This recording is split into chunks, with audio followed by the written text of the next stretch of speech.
Good afternoon. Today, we're addressing Kathy Apel and her retirement benefits and different array of options as far as retirement dates are considered.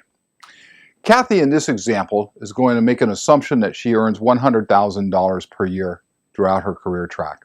While I know that's not exactly accurate, at the end of the day, I'm trying to make an illustration relative to the percentages of income she can anticipate at retirement. Let's assume Kathy is now age 55. That age equals a factor or multiplier. We call it a factor in the CALSTRS world. And in this case, the factor is 1.4 times her 23 years of service.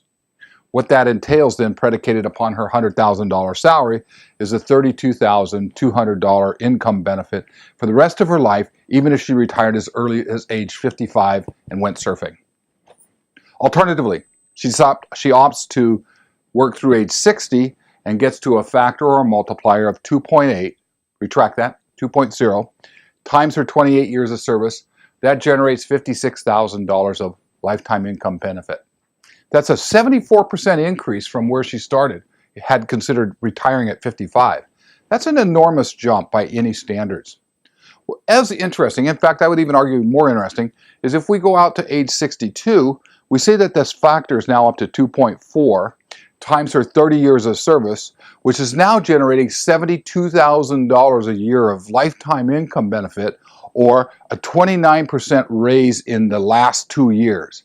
In other words, for 2 years of additional service, Kathy now makes 29% higher for the rest of her longevity, the rest of her life, and let's assume, just for sake of illustration, that's 20 years. That is an enormous number. She could continue to work, but you get the drift here. If she were to go out at 65, the factor has not gone up any.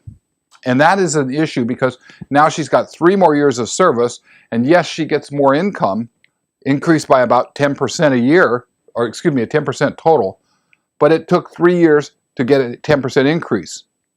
Alternatively, from age 60 to 62, she got almost a 30% increase in a shorter time frame.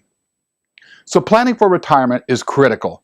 What age do you go out? When is it best fiscally appropriate to? And so one considers that, of course, health issues and an array of other items that come down to the individual household meeting.